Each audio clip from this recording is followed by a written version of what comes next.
Olá a todos, bem-vindos ao canal Chester News.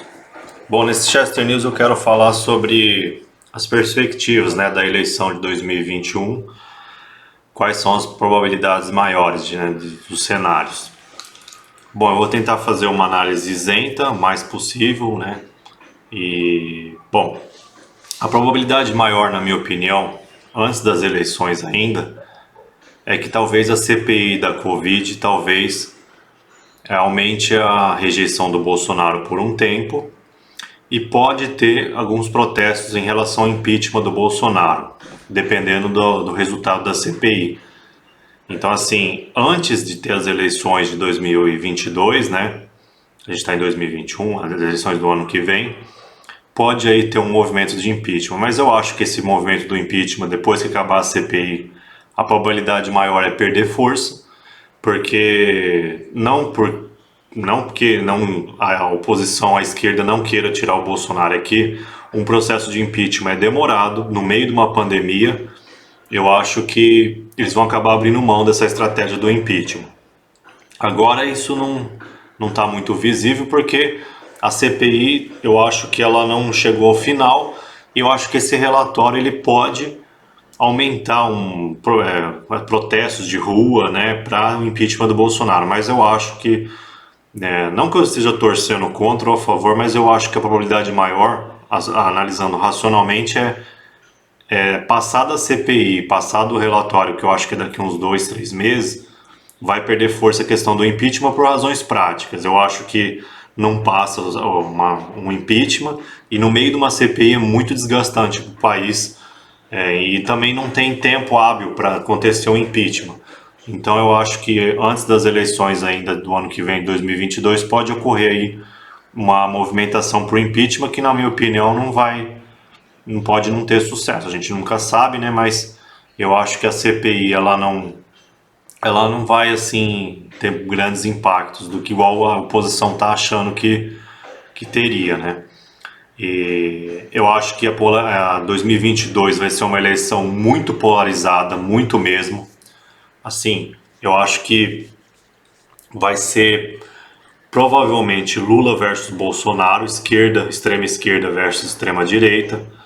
Eu acho que, assim, o Lula ele vai vir com muita força, porque apesar dele ter sido preso pela Lava Jato, tudo o que aconteceu depois mostrou que houve sim uma interferência americana, houve uma perseguição, os áudios da Lava Jato, ela inclusive foi anulada no STF. Então, assim, eu não acho provável que o Moro seja candidato, porque ele, para quem não sabe, ele está trabalhando na Odebrecht, É a empresa que ele acusou, que ele investigou. Então, assim, moralmente falando, eu acho que quem não acompanha a política, quem não é fanático e não acompanha de perto a política, ainda talvez tenha a imagem do Moro na questão da honestidade, dele ter saído. A minha opinião pessoal é diferente. Eu acho que ele não aguentou pressão. Ele não é que ele viu corrupção no governo Bolsonaro. Eu acho que o Moro ele talvez ele não estava preparado para a guerra que existe entre a extrema esquerda e a extrema direita no Brasil. Porque muitas pessoas não entendem por que o Brasil é tão atrasado na questão política, e tão polarizado. É que na verdade a esquerda latino-americana, a extrema esquerda, ela quer uma coisa estilo como se o muro de Berlim não tivesse caído. Então eles ainda sonham com revoluções marxista, leninista, aquela coisa toda de extrema esquerda, do Foro de São Paulo que virou grupo de Puebla. Então, assim, eu acho que o Moro não estava preparado para um combate tão severo. Então, ele não é que ele viu corrupção no Bolsonaro e desanimou, ele na verdade ele ficou chocado como o embate entre direita e esquerda é forte no Brasil. Então, assim, para quem não entende, é como se o Brasil tivesse nos anos 70 no auge da Guerra Fria. O mundo inteiro já superou isso, o marxismo, radical, mas a América Latina ainda está nesse contexto de Guerra Fria. Então, eu acho que a eleição de 2022 vai ser totalmente polarizada entre Lula e Bolsonaro. O Lula, ele tem o lado, vou falar o ponto forte e fraco de cada candidato, de forma mais isenta possível. O Lula, ele já foi presidente, então assim, ele tem uma legião de seguidores muito grande, ele é muito bom no discurso. Você vê um discurso do Lula, você fala, caramba, mesmo que você é de direita, você fala, caramba, caramba, acho que eu vou votar nesse cara. Você fica assim, a capacidade, a racionalidade do Lula, o carisma que ele tem de convencer as pessoas é muito grande. Então assim, eu não subestimaria o Lula nas eleições de 2022. Não se pode esquecer também que ele fez um bom governo, a Dilma não fez, mas ele fez, o país cresceu muito, o Brasil chegou à sexta maior economia do mundo. Eu, na época, eu dava conselhos, inclusive na internet, que era bom ter uma reserva internacional alta, isso o Lula fez na época dele. Então, assim, a economia chegou a crescer 10%, foi capa da Economist, a gente chegou à sexta maior economia mundial. Então, assim, tem muita gente no país que está frustrada com a pandemia e que está com saudade da época do desenvolvimento que o Lula trouxe. Ele endividou o país, por um lado, deixou com mais de 90% do PIB a Dilma, né, indicada por ele, e na verdade ele tem coisas boas e ruins como qualquer outro governo. O Fernando Henrique também, ele é de centro-esquerda também, igual o Lula, então a gente teve desde praticamente 94 até o final da Dilma governo de centro-esquerda, né? O país cansou da proposta de centro-esquerda, não chegou a lugar algum. O Fernando Henrique, ele foi bom também, na época dele, o maior desafio do Brasil na época era a hiperinflação. Ele criou o Plano Real, apesar do real hoje estar muito desvalorizado, né? Segundo dados, uma nota de R$ 100 vale R$ 14 da época de lançamento do Plano Real. Então, assim, a gente tem muitas coisas assim ruins, né, na economia. A inflação disparou. Um carro popular, um Gol, hoje em dia novo, é quase R$ 90.000, né? Então, assim, eu acho que o Paulo Guedes, inclusive, ele foi ruim na parte cambial, porque ele desindustrializou o resto de indústria que tinha no Brasil, fortes. O câmbio a cinco reais e pouco quebrou o Brasil com a inflação, com aumentos do combustível. Então, assim, isso para fins eleitorais é muito ruim, porque o Paulo Guedes, apesar dele ser ultraliberal, neoliberal, né? Neoliberal tem uma conotação meio de esquerda, negativa.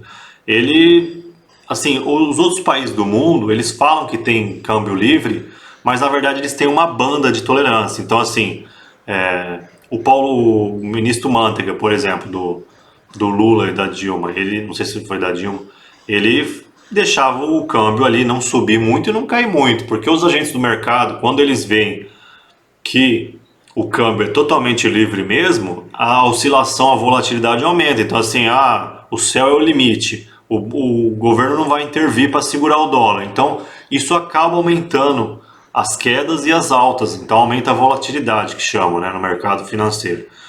Enfim, o Lula, ele foi bom, ele é um negociador nato, então assim, ele negociava com as elites, com as pessoas mais pobres, e o Lula, ele fez uma coisa que é chamado de Fordismo nos Estados Unidos.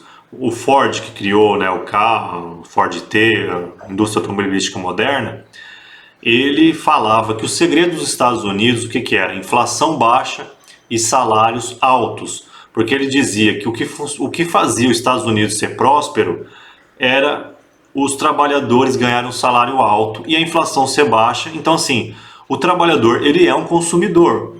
Então, assim, o Lula, ele na verdade, ele fala que ele é de esquerda, mas ele fez uma política econômica meio que fordista.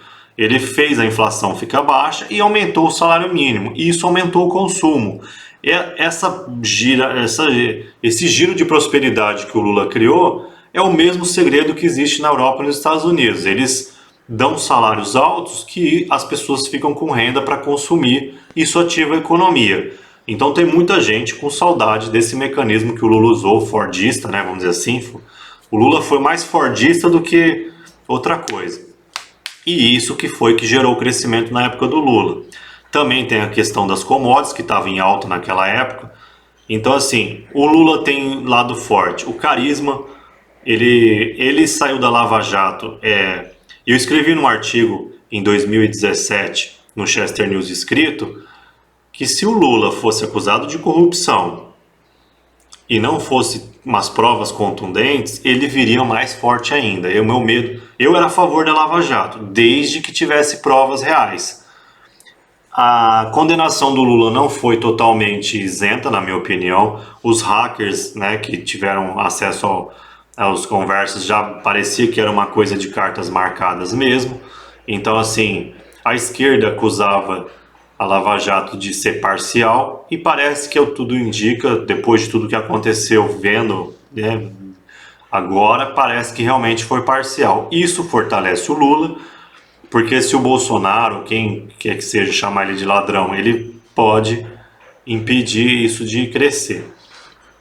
Isso são os pontos fortes do Lula, na minha opinião. O ponto fraco do Lula é que tem uma rejeição muito grande ao PT, tem uma polarização muito grande em relação à Venezuela, em relação a essa questão de esquerda versus direita. Então, assim, o Lula, por exemplo, apoiou a Venezuela e a Venezuela só piorou. Então, assim, a Venezuela chegou a ter 1,5 milhão de refugiados, o que é assim, a maior catástrofe que a extrema esquerda fez na América Latina é a Venezuela. Então, assim, eles falavam que isso era conspiração, mas tem muita gente que tem um medo, assim, igual os anos 70 da Guerra Fria mesmo, um medo do comunismo muito grande, uma rejeição ao PT muito grande. Então eu acho que o ponto fraco do Lula é a rejeição muito grande e o ódio que parcela da população tem contra o PT, por justamente ele ser radical. Tem um vídeo que tinha rodando na internet do Lula num avião. Isso que desencadeou, acho que uma polarização extrema no Brasil foi esse vídeo que mostrava que o Lula falava que ele não era de centro-esquerda, que na verdade ele era um radical, mas ele era gradualista, ou seja, ele tem a estratégia do Gramsci de fazer uma esquerda tomar o poder aos poucos. Então, assim, ele tem uma estratégia gramsciana de fazer toda uma geração ser de esquerda, tudo, para depois que todo mundo tiver acostumado com o comunismo, com a esquerda, aí sim fazer uma mudança radical para o comunismo. Então, assim, essa ameaça que o Lula representa de extrema esquerda, ela é real, ela está no imaginário de muitas pessoas e a probabilidade é de ser uma polarização extrema em 2022. Então eu acho que muita gente não vota no Lula de jeito nenhum por causa dessa rejeição ao PT, independentemente se o Moro tem razão ou não na perseguição ou no julgamento que ele fez, enfim. A rejeição vem do comunismo e da falta de liberdade que tem na Venezuela, nesses movimentos radicais de extrema esquerda que o PT é ligado, ao MTST, MST. Isso para a sociedade conservadora, que defende a família, que acredita em Deus, religiosa, é um absurdo, porque a esquerda, né, ela tem aquelas pautas, enfim, não vou entrar no mérito, mas isso causa um horror para as pessoas conservadoras. Eu falei o lado bom e o ruim do Lula. Então, assim, eu acho que se o Lula ele conseguir indicar um ministro da economia muito bom, assim, que dê uma segurança, eu acho que ele tem chances reais de vencer em 2022. Eu não sou favorável a isso, não vou votar nele. No final do vídeo eu falo a minha posição política, quem segue o canal já sabe, né?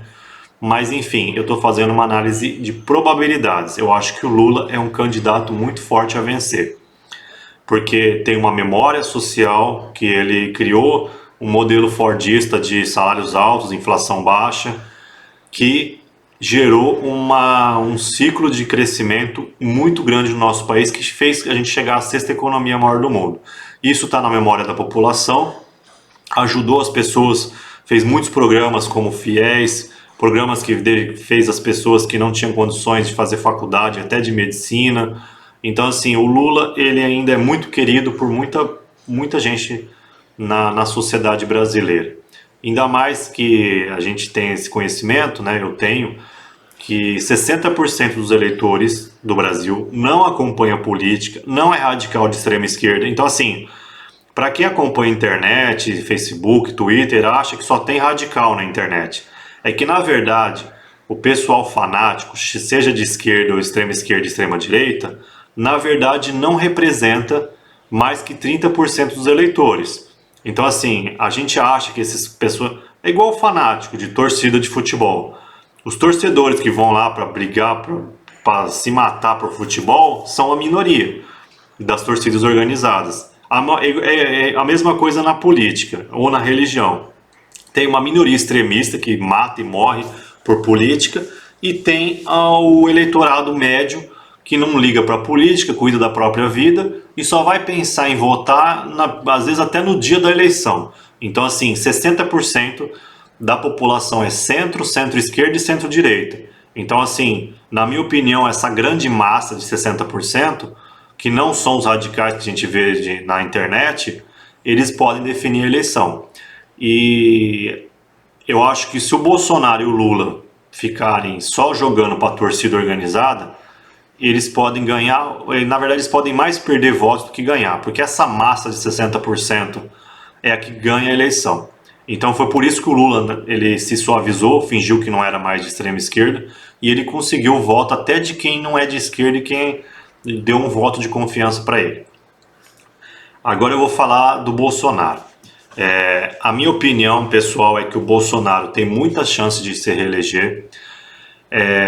Ele, na verdade, ele seguiu o trumpismo nos Estados Unidos por admirar muito o Trump, né? O Eduardo Bolsonaro, que é o filho dele, ele tem ligações com a direita americana, então, assim, da mesma forma que a esquerda latino-americana tem ligações, até com a esquerda americana também, a direita também tem suas ligações, isso, o que é normal, nós estamos na América, e há esse intercâmbio, sempre houve entre os países americanos, os Estados Unidos e o Brasil principalmente. O que acontece lá influencia aqui, vice-versa. Igual, por exemplo, a gente acha que o Brasil não influencia o resto do mundo, mas influencia também. Geralmente o que acontece aqui no Brasil, por exemplo, a CPI que está acontecendo aqui, da Covid, está influenciando os americanos, os europeus a investigarem também.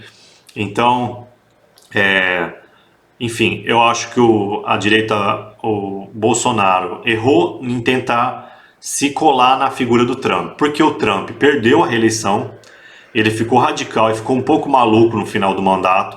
Então acho assim, o Bolsonaro, se ele se seguir essa estratégia de continuar fazendo coisas sem sentido, porque assim, o brasileiro, as pessoas em geral, eu aprendi isso muito com experiência de vida, depois que eu fiquei um pouco mais velho, que as pessoas gostam de formalismo. As pessoas não vão admitir isso, mas elas gostam. Por exemplo, as pessoas gostam de ir em casamentos, em festas de casamento, festa de aniversário, em comemorações do trabalho, ou da escola, ou da família. As pessoas gostam de formalismo. Elas vão sei lá, em velórios, em batismo, né? A sociedade ela é cheia de atos simbólicos. E a presidência da República, ele é um cargo litúrgico simbólico que o Bolsonaro não está respeitando isso. Então, grande parte da rejeição que o Bolsonaro está tendo é dele não respeitar a liturgia do cargo. Ele fica agindo igual assim, como ele era deputado, ficava xingando a extrema esquerda. Ele não vestiu ainda a roupa de presidente. Inclusive eu dei sugestões, né, para o Bolsonaro fazer mais pronunciamentos oficiais. Não deixar de ser o que ele é. Ele pode ir lá na cerquinha, fala todo dia de manhã com os apoiadores, nada contra. Mas ele tem que fazer mais coisas oficiais se ele quiser vencer a eleição de 2022. O Lula, apesar dele ser popular, ele respeita a liturgia de cargo, ele está sempre de terno. Então o Lula ele aprendeu a respeitar a liturgia do cargo. Isso o Lula tem de superior ao Bolsonaro. O Bolsonaro, e as pessoas no Brasil, eles respeitam muito a figura do presidente da República. O Temer, por exemplo, ele era exageradamente litúrgico. Ninguém tinha acesso a ele. Ele tinha 5% de aprovação. O Bolsonaro é o extremo oposto do Temer. Ele é extremamente reverente, fala a verdade. Não estou falando que eu sou contra nem a favor disso. Estou constatando um fato. Ele está desrespeitando a liturgia do cargo e isso está custando votos e está aumentando a rejeição do Bolsonaro, na minha opinião. Se ele respeitar mais a liturgia do cargo, fizer mais discursos oficiais, eu acho que o Bolsonaro tem mais chance de ganhar a reeleição. Eu acho que ele devia se afastar dessa questão do Trump, porque isso está causando danos eleitorais para ele também. Eu acho que ano que vem a Covid vai ter passado, mas a Covid vai ter um efeito muito grande ainda na eleição. Eu acho que assim, tende a economia a melhorar muito ano que vem, porque, ao que tudo indica, a vacinação da população, da maioria dos 70% da população, vai ser esse ano. Então, assim, ano que vem pode ser um ano de euforia na economia. Ele tem o Paulo Guedes, que é uma equipe ótima. Então, assim, muita gente votou no Bolsonaro por causa do Paulo Guedes, por causa da agenda liberal. E eu acho que o Bolsonaro tem grandes chances também de vencer. Eu acho que essa coisa do combate à corrupção, a reforma dos ministérios que o Bolsonaro fez, diminuindo para, né, os ministérios, a rigidez com o combate à corrupção, apesar dele ter acabado com a Lava Jato, não há grandes casos de corrupção até agora, a não ser aquela questão, né, do Flávio Bolsonaro, que ficam acusando ele, e o Salles, que está sendo investigado pela PF, mas também não tem nada concreto ainda. Então, assim, para os padrões brasileiros, o Bolsonaro, ele tem de bom que ele ouve a população, ele volta atrás, igual, ele parece que estava contra as vacinas no começo, aí conseguiram convencer ele, a população, depois daquela carta dos grandes empresários de que tinha que acelerar a vacinação, ele acelerou a vacinação apesar dos erros. Eu acho assim, ele não tem que reconhecer o erro também não, eu vou ser sincero, né? Agora eu vou ser parcial. Eu sou a favor do Bolsonaro e eu acho que ele não deve reconhecer erro pela simples razão. A esquerda vai ganhar se ele reconhecer erro. Ele cometeu erros? Cometeu. Mas se ele vir a público falar que errou, aí só vai dar motivação para a esquerda cair em cima dele. Então, assim, a esquerda também não reconheceu erro. A Dilma cometeu milhares de erros e nenhum petista veio falar: ó, desculpa, a gente endividou o país, fizemos coisas erradas. Nenhum petista falou isso até agora. Então, assim, numa polarização extrema, se você reconhece um erro, às vezes você dá só munição para a parte contrária te destruir. Então, assim, estrategicamente, eu acho que o Bolsonaro não deve reconhecer nenhum erro, porque isso vai levar ao impeachment ou ele perder a reeleição. Então, a esquerda ela não reconhece erro, eu acho que a direita tem que fazer a mesma coisa, porque você está lutando com um povo que não reconhece erro, você não tem que reconhecer erro também não.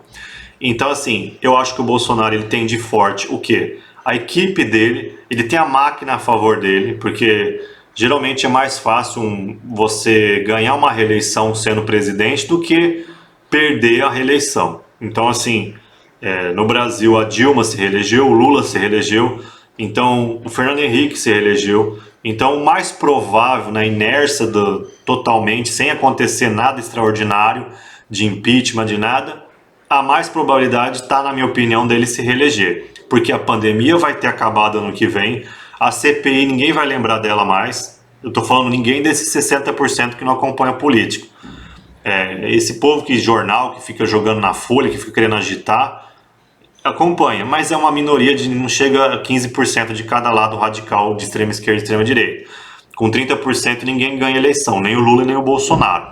Então, assim, eu acho que o Bolsonaro ele tem mais chances, porque ele já é presidente, ele está com uma equipe ótima, ele tem a equipe da infraestrutura, o Tarcísio, que está fazendo muitas obras. Então, isso daí, no meio de uma campanha, ele fala as obras que ele realizou, a economia melhorando, a Covid passando, a euforia na economia no que vem por causa da vacinação.